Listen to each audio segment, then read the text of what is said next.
E aí, tudo bom? Então, travei. A gente tá falando aula de inglês, né? Tá certo. Ficando doido. Caraca, eu tô ficando maluco. Então, a gente vai continuar aqui a segunda aula de inglês, tá? E vamos ver mais alguns verbos que são importantes. Por que eu tô dando verbos nisso? Porque vocês vão precisar para ler os textos, entendeu? A prova do ITA tem muitos textos e extensos que eles tiram de revista. Então, é bom você conhecer os verbos. Então, para quem não teve muito contato com o inglês, então a gente vai ainda continuar, né? Vamos falar de verbos, né? Depois a gente vai falar de outras classes gramaticais. Tudo bem? Então, vamos falar de dois verbos que são muito importantes, tá? Que é, a gente tiver uma perda aqui, né? A minha caneta vermelha que eu sempre usava deu pau, morreu, acabou, foi pro céu das canetas. Então, vamos lá pro ITA aqui, né? English. English. Então, dois verbos importantes que a gente vai ver é o verbo to do, o verbo to go, o verbo to make, tá?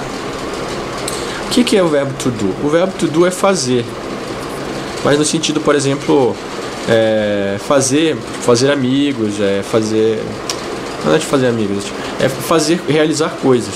E esse aqui é fazer fisicamente, tá? É o fazer, botar a mão na massa. Então, e esse aqui é o verbo ir, tá? Então o que você vai fazer aqui, ó?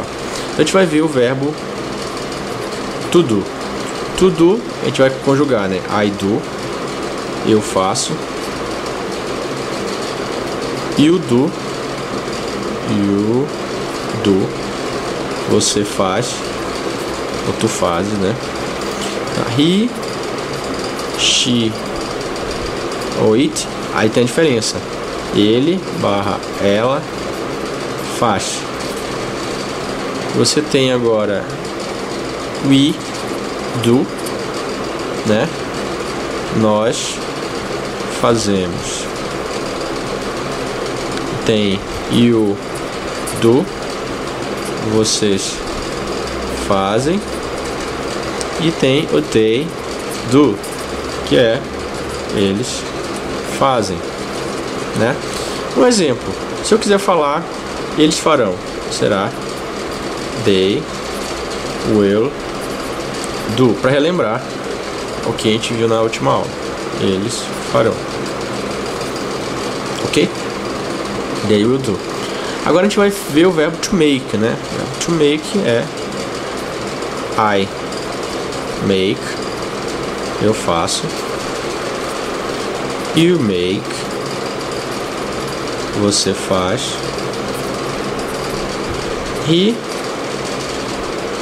she ou it makes, viu a diferença? Makes, aqui é does. He, she, it does, ok, esqueci de fazer. Ele barra ela faz. Viu? Sempre a terceira pessoa do singular tem uma diferença, que é does, D-O-S, e aqui é makes. We do, nós. Opa, intruso. We make, nós fazemos. You do, you make, vocês fazem, né? E they make, eles fazem, tá? Pô, letra horrível, mas acho que dá pra entender. E vamos ver agora na sequência o verbo to go, tá? To go, ir, né? Tipo, I go, eu vou. You go, você vai. Vai pá. He, she ou it goes, tá? Goes, tá? Ele barra ela vai. We go, nós vamos. You go, vocês vão. E They go. Eles, barra elas, vão. Ok? Então esses são os verbos, né? To do, to make and to go, tá? Vou falar alguma coisa para vocês que é o seguinte: existem, como no português, verbos que são chamados regulares e irregulares.